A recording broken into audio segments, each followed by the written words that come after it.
Hello, everyone. Welcome to a special edition of Mom Stories.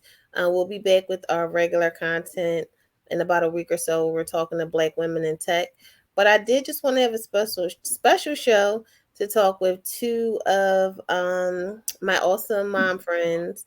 We're all parents of children with special needs, and I just think it's important to start having these conversations and talking about. What it really takes and the help that we really need. I feel like a lot of people say self care, self care, self care. But I feel like just to get the conversation started, I feel like we need help. Yeah, I can sit in the bath and drink wine and that's fine.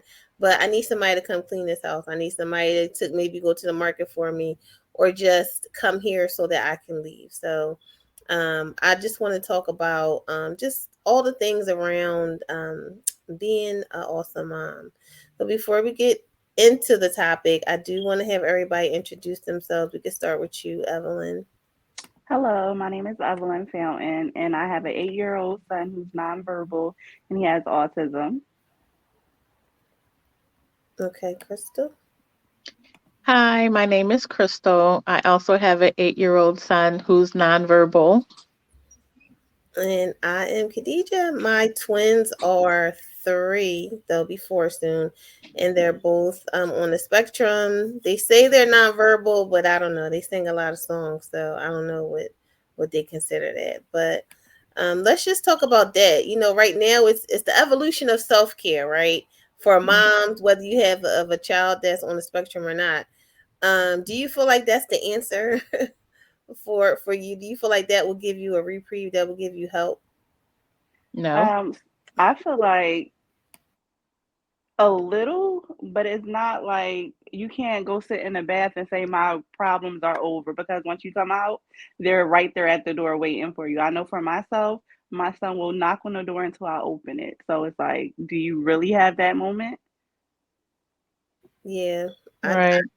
um I just think that I know for me, even like when I drop my daughter off, I'll sit in the car, like I will get a latte from Dunkin', and I'll just like drive around a little bit. Um, but at the end of the day, as soon as I come back in, I'm still, need to be had octopus hands to do this and do that, drive here, drive there. So I just think it's more than that. Crystal, were you gonna say something? Yeah, I remember one time I was talking to a lady, and it was a women's retreat, and it was about self-care. And every time someone talks about self-care, it's always for women because that's what we are.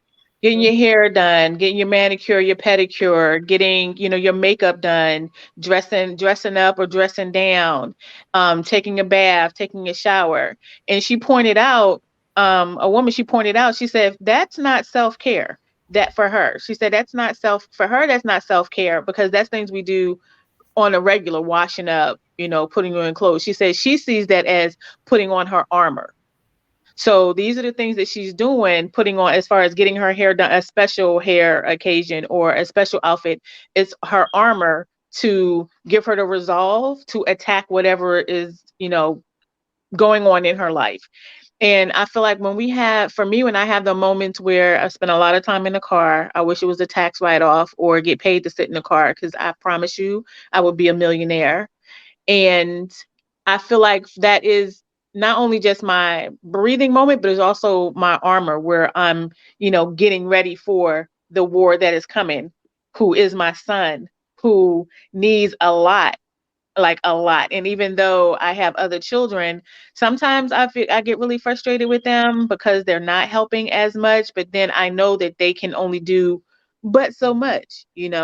And when it comes time to uh work with him, talk with him, like we know what he's saying because he vocalizes, and we can talk about vocalizing and being nonverbal, but other people might not. And even to include in the house, like he will wait until I come in the house to tell me he's thirsty. So So when I'm he's in the sitting in the car, house all day and won't tell anybody that he wants something to drink. nope. Or he's cold. Hmm. That's Evelyn, definitely I like a was going to ask mom. you. how is it? Because I know your youngest,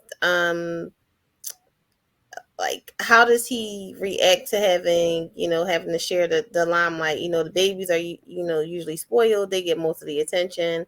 Does he ever act out, or has he ever said anything? So my youngest two are only 15 months apart. So they are very close. Um, he knows that his brother is different, and he says like Daniel is special. So he kind of is like taking on that big brother role. I feel like they clash a lot just because they're so close in age. For myself, my youngest gravitates towards me, and then my son gravitates towards his dad. So I say to people that that's my son's preferred parent. Like that's his best friend. So in that aspect, it wasn't like him trying to fight for my attention because I always had one and then my husband had one. But our dynamic has changed in my household. So my autistic son, he kind of like stays to himself. I can kind of like get the other kids what I need them to do. My 17-year-old, she's pretty much on her own, like, she's self sufficient. But with the younger two, I can kind of separate it as needed.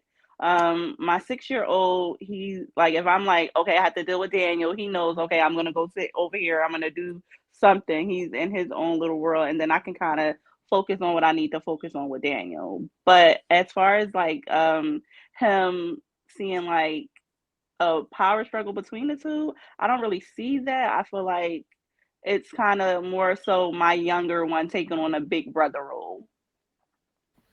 And when you first, you either one can answer. When you first got the diagnosis, um, what was that like? What was that experience like? For myself, I felt I felt lost as a parent. I felt lost. I blamed myself. Like, was it something I did? So with my son, he was born at 32 weeks, so he stayed in a NICU. So like that played in my head. I'm like, well, was it something that I did?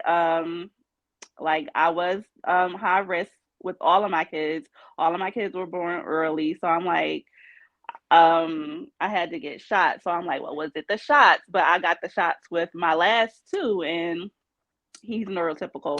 So I kind of blamed myself, and I definitely feel like I mean, I'm not gonna say that I blame myself now, but in the beginning, I blamed myself. I felt like I was mourning a child that the future that I thought I was going to have for my son. I had to mourn that. And I feel like I still struggle with that a little bit, but I don't blame myself like, oh my God, I did something anymore. I feel like, but definitely in the beginning, it was definitely a struggle with that. For me, I also had my son early. I had him at 27 weeks, and he was 1 pound, 1 ounce. And everything they said that he was going to be, he didn't. Well, first of all, he wasn't even supposed to make it outside of me. Then they said he would have cerebral palsy, he wouldn't have a quality of life, he wouldn't walk, he wouldn't do all these other things, right? So I didn't really mourn. I didn't feel bad because, like you, Evelyn, all of my pregnancies were high risk. He's my smallest baby. My daughter, she was 4 pounds, but she had no. The same thing with her. They thought she had cerebral palsy, and she's fine. And I had to take shots also. What I did was I went to a place of survival and living in constant, and to this day, projecting anxiety and fear because my son's nonverbal. He vocalizes, but he can't talk. He can't communicate with others the way, a typical child would. And then I'm looking at his life, his quality of life, and that I also think I can never die. I'm going to have to find the tree of life and live to at least I'm 100 because I'm in fear that, because our children are our children, and when you have a child that has special needs, and in the world that we live in, having an intellectual disability, there's a lot of abuse. There's a lot of mistreatment that goes on in the homes that they stay in. And then I think of my other children, like I don't want him to be a burden on them, because I've seen, you see stories and hear that also, because, I always got to take care of my brother, and they have families, or, things like that. So I, I have days where I'm like, oh, he's going to be the next Elon Musk. He's going to do, he's going to be great because he loves computers. And then other days I'm just like, he's never going to date. He's never going to have children. I'm never going to be a grandmother from him. These girls, anyway. Um, and then I go into that whole thing where, I gotta make a trust. I gotta make this money so I'll have someone to take care of him. So, he'll be taken That, care of. that was going to be my next question. Do you guys have any resources that you've learned? Your kids are a little bit older than mine, that can help with that fear, like resources like a trust. Like, how would somebody go about getting that? Just to kind of ease the fear of the future and the unknown. Yeah. So for me, this is my first experience with the autistic individual. Like in our family, I'm the only one out of my immediate family. I'm the only one with a child on the spectrum. So like feeling like a fish out of water is an understatement for me. So I pretty much Google, read books, I don't really have a circle of moms or parents, period, that I can like really go to and say, like, how do you do this? How do I go about getting this service? So for me, it's been trial and error. And I feel like I'm still in the trial and error stage. My son is 8 years old. He was diagnosed at 3. And I feel like, yes, I made some progress, but I feel like um there, just like people say there's no handbook for being a parent, is definitely not a handbook for being an autistic mom. Like, so it's kind of like you pretty much have to learn on the fly. I feel like that's what I'm doing. I'm learning on the fly. So I've gotten books about trust, how to set up a trust, or different things, and just looking online. That's how I've been kind of, I'll say, coasting, is just by looking online and getting books. Yeah.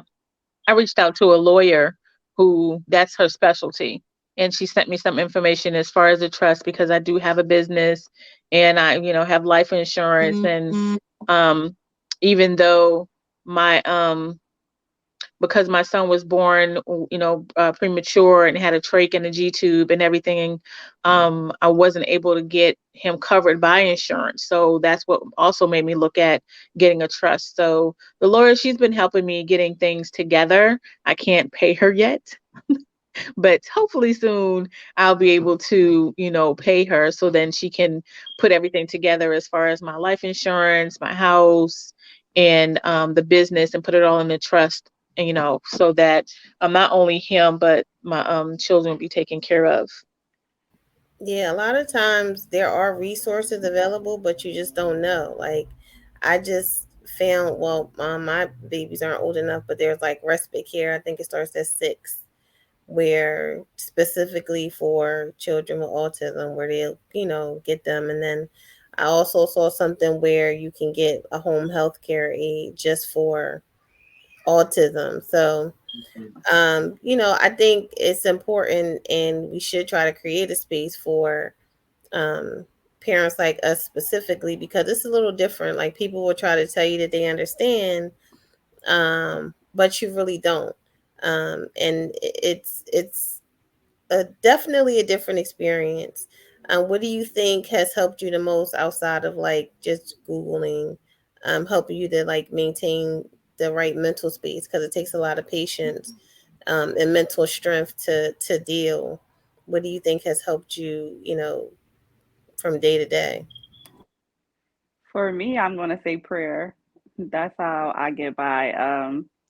I feel like I definitely agree with you. Like people can say they understand, and like I have a very supportive family, and I know they mean well, but it's a difference when you're outside looking in. So you can have say, oh well, it's try this or try that, but it's like I've tried everything. And like, let's just talk about eating.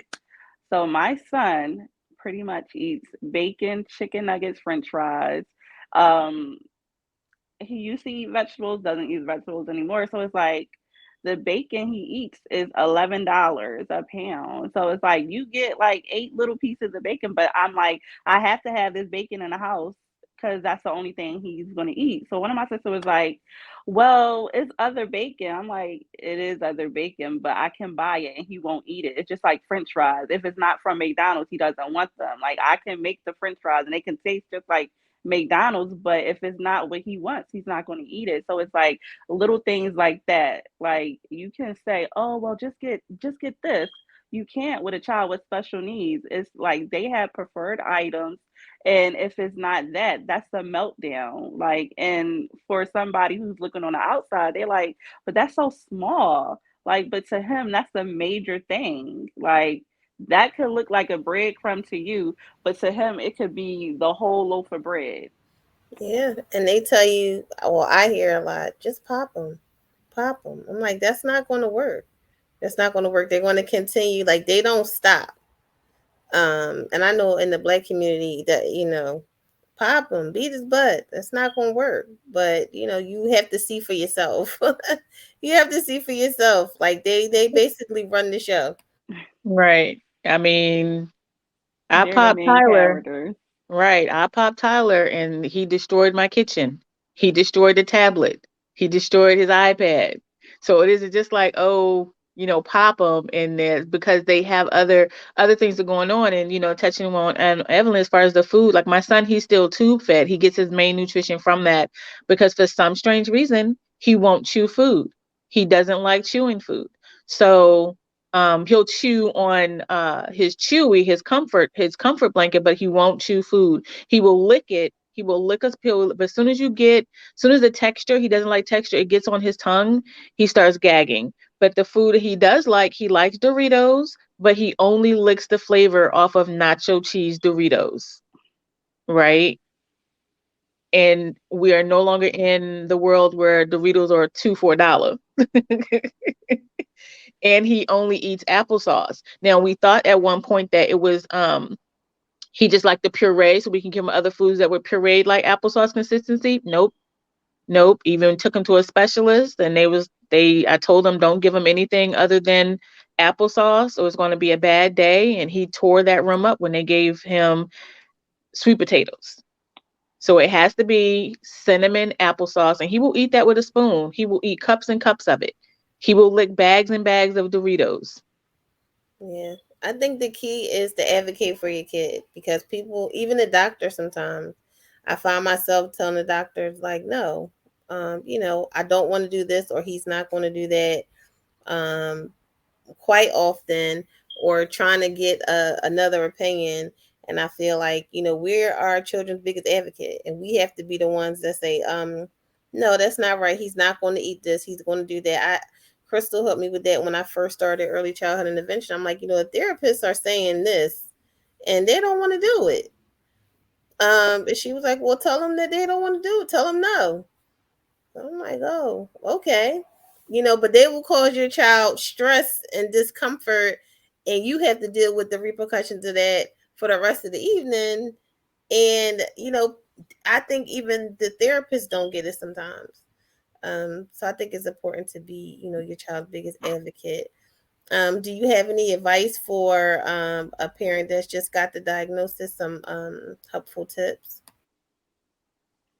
Um, for a parent who just got the autism diagnosis, I would one say don't blame yourself because it was nothing you did. You would never harm your child in any way. So that's just another thing that, like, you know that you wouldn't harm your child. You know, if it was anything possible that you could do for your child, you would do it. If you could take the autism diagnosis away, you would. Your child is still the same child that you had. You just have to learn how to parent that child in a way that's going to benefit that child. I will also say that it's a it's a journey. It's not going to change, or you're going to have good days, you're going to have bad days, but you're going to have more good days than bad, and you're going to learn your child is going to show you things that you never would dream your child could show you, just based off of somebody telling you that your child is different. So let your child amaze you, and don't take the autism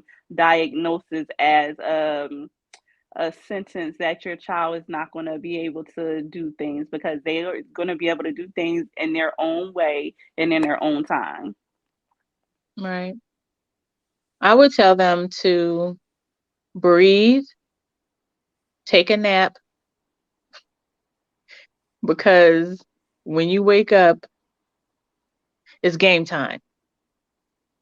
And that, just like with, if it's their first child, or just like when they were a child and learning a new instrument or learning a new thing, a new language, to be patient, and also to do your research and study your child. That's what, for me, I had to really study my child. And if they have other children, get everything you know from your other children out of your head, because your child is not that, and they're their own individual person, and that you're both learning, you're both on a spectrum. So not just your child, but you yourself. I know I'm on the spectrum, and you're on the spectrum too. Well, I hope One this. other thing, Oh, go ahead. it's okay to cry, because I know when I first got that diagnosis, I cried. I definitely cried. I feel like I cried in the bathroom. I cried in the car. I cried silently. Like, I cried in my sleep. It's okay. You have to let it out. Don't hold it in. Let it out. And like you said, once you get that out, Crystal said it's game time. Yeah, I definitely, when you said it earlier about grieving, I definitely went through that, and I feel like I'm still going through that. Just like as I watch them grow, I'm like, wow, they probably won't be able to do this, or, but that doesn't necessarily have to be true. They could be, completely fine. So, I would say to not, project your fears on them. Like they may turn out to be, as normal as they can be. Um, and not to grieve, because they're here. They're Hmm. here, they're healthy, and they're probably smarter than we are. So, just take it one day at a time. Thank you, ladies, for joining me this evening. I hope that, we encourage somebody. If you want to contact Crystal, she's the owner of Go Beautiful with two L's, and Skincella, two A's. Um, and then Miss Evelyn, she's the owner of Mom's Little Corner. You can find her on Instagram and Facebook. So thank you guys for watching. Have a good evening. Thank you. Thank you. Good night.